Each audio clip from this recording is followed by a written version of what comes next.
நம்ம இன்னைக்கு பார்க்க போறது சுவையான சேனக்கிழங்கு வறுவல். சேனக்கிழங்க வந்து இப்ப கட் பண்ணி வச்சிருக்காங்க. இந்த ஷேப்ல நம்ம சேனக்கிழங்க கட் பண்ணி வச்சுக்கிட்டோம். அது இல்லாம கொஞ்சம் கல்லுப்பு, மஞ்சத்தூள் இது மூணையும் வந்து ஒன்னா நம்ம சேர்த்து பெரட்டி ஒரு 10 நிமிஷம் இதை நம்ம ஊற வைக்கணும். சேனக்கிழங்கு வறுவலுக்காக நம்ம மஞ்சத்தூள், உப்பு எல்லாம் போட்டு சேனக்கிழங்க ஊற வச்சிருந்தோம் இல்லைங்களா? இப்ப நல்லா ஊறிடுச்சு. இப்போ நம்ம எண்ணெயில போட போறோம்.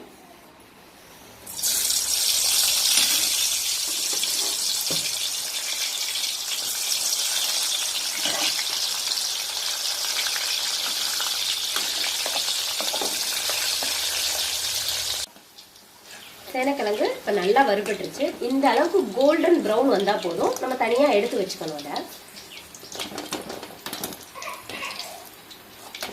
நம்ம ஊற வச்சிருந்த சேனக்கிழங்கு எல்லாத்தையும் மொத்தமாக வறுத்து எடுத்து வச்சுக்கிட்டோம்.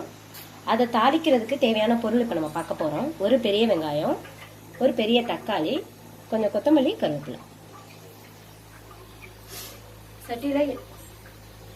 சட்டியில் எண்ணெய் ஊற்றி எண்ணெய் நல்லா காயணும்.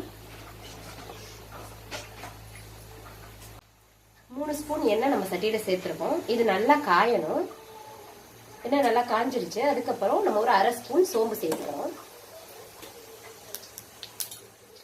சோம்பு நல்லா பொரிஞ்சு வந்ததுக்கு அப்புறம் நம்ம வெட்டி வச்சிருக்கிற வெங்காயத்தை சேர்த்துக்கிறோம். வெங்காயம் நல்லா கண்ணாடி பதமா வர்ற வரைக்கும் வதக்கணும். வெங்காயம் நல்லா வதங்கிடுச்சு. இப்ப நம்ம எடுத்து வச்சிருக்க கருவேப்பிலை சேர்த்துக்கிறோம்.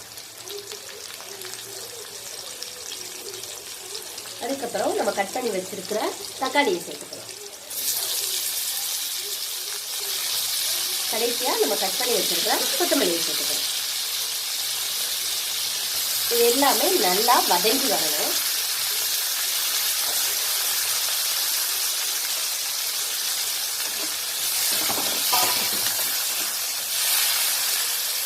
தக்காளி வெங்காயம் எல்லாமே இப்ப நல்லா வதங்கி வந்துருச்சு. நம்ம சேனக்கிழங்கு வறுக்கிறதுக்கு முன்னாடி அதில் உப்பு, மஞ்சத்தூள் ஆல்ரெடி சேர்த்துருக்கோம். ஸோ இதுலேயே நம்ம வந்து இதை தாளிச்சிடலாம். உப்பு கரெக்டாக இருக்கும். சப்போஸ் உங்களுக்கு பத்தலைன்னா அதை நீங்கள் டேஸ்ட் பார்த்துட்டு எக்ஸ்ட்ரா உப்பு சேர்த்துக்கணும். இப்போ வறுத்து வச்சிருக்க சேனக்கிழங்கு அந்த வதங்கி இருக்கிற தக்காளி வெங்காயத்தோட சேர்க்குறோம்.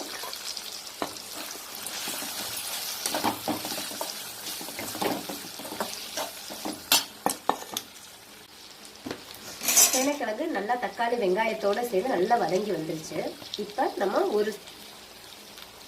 ஒரு ஸ்பூன் மிளகாத்தூள் சேர்த்துக்கலாம்.